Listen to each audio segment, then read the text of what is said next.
Yan, lagyan natin ng maraming garlic. Garlic butter crabs. Masarap ito guys.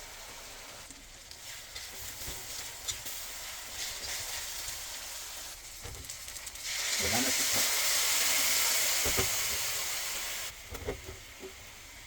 Soy sauce. Lagyan natin ng konting curry powder.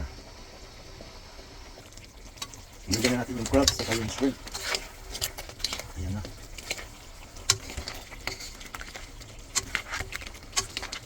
Ayan na guys, ang sarap.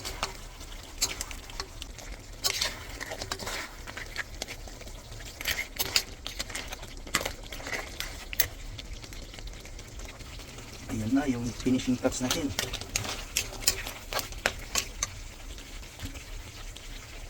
At ayan pa.